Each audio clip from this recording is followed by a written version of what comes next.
Today on Forbes, everything we know about Les Wexner in the Epstein files. On February 18th, the U.S. House Oversight Committee questioned retail mogul Leslie Wexner about his relationship with sex offender and disgraced financier Jeffrey Epstein. The deposition, which was moved from Washington, D.C. to Wexner's home state of Ohio, came days after members of Congress, Representatives Thomas Massie of Kentucky and Ro Khanna of California, compelled the Justice Department to reveal Wexner's then-redacted identity in an internal FBI document that had been among the millions released in January.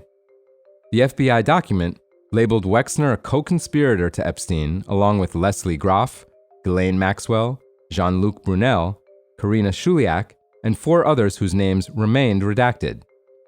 The document appears to be tied to the child sex trafficking charges against Epstein and possibly the investigation into his death. In 2019, the assistant U.S. attorney told Wexner's legal counsel that he was, quote, neither a co-conspirator nor a target in any respect. This, according to a spokesperson for Wexner. That came after Wexner provided background information on Epstein. Wexner's spokesperson says Wexner was never contacted again. Long known as an associate of Epstein, Wexner, Ohio's wealthiest man, worth $9 billion, claims to have cut ties to him by 2008, and for years has denied any knowledge of Epstein's offenses. He has not been charged with the crime. An 86-page investigative memorandum, prepared by New York federal prosecutors, from 2019, that was part of the most recently released Epstein files, includes 2 pages that describe a meeting with Wexner's attorneys, in which the entrepreneur's lawyers claimed Epstein had stolen or misappropriated, quote, several $100 million from Wexner over the years. The memo mentioned other billionaires allegedly being serviced by underage girls, but not Wexner. There was also an independent review conducted by the Wexner Foundation in 2020, detailing Epstein's involvement with the foundation. In an open letter in 2019 on his foundation's website, Wexner said, quote, this was frankly a tremendous shock, even though it clearly pales in comparison to the unthinkable allegations against him now. The misappropriated funds, at least an estimated $200 million over the years, Wexner said, were siphoned away gradually as Epstein grabbed control over Wexner's personal finances, quote, with virtually no oversight, as stated in the memo. This amount of money was not insignificant even for the billionaire founder of L Brands, who was worth an estimated $1.7 billion in 2008. The memo noted that Epstein returned $100 million back to Wexner in January that year, and marked the last time Wexner claims he had contact with Epstein.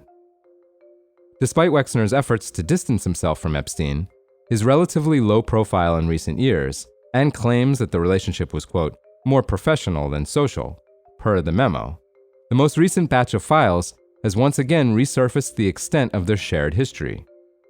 Wexner's name now appears more than 1,300 times in the DOJ's Epstein library, frequently within emails, interviews, and lawsuits dating far after 2008.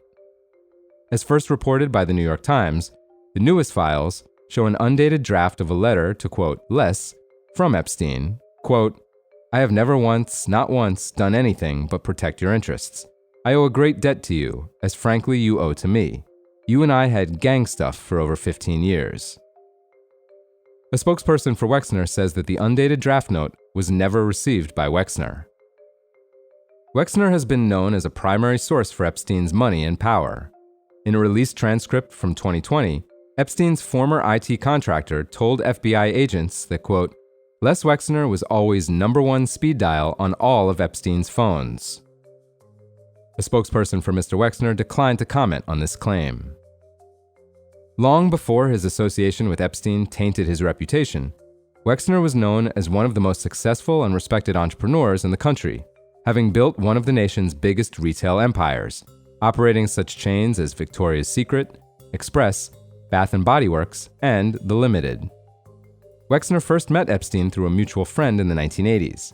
He brought Epstein on as a financial advisor, and over the course of a decade, Wexner elevated Epstein's social and professional status. Soon, Epstein had control of Wexner's personal finances. Wexner, in his open letter, said, quote, based on positive reports from several friends and on my initial dealings with him, I believed I could trust him. For full coverage, check out Simone Melvin's piece on forbes.com. This is Kieran Meadows from Forbes. Thanks for tuning in.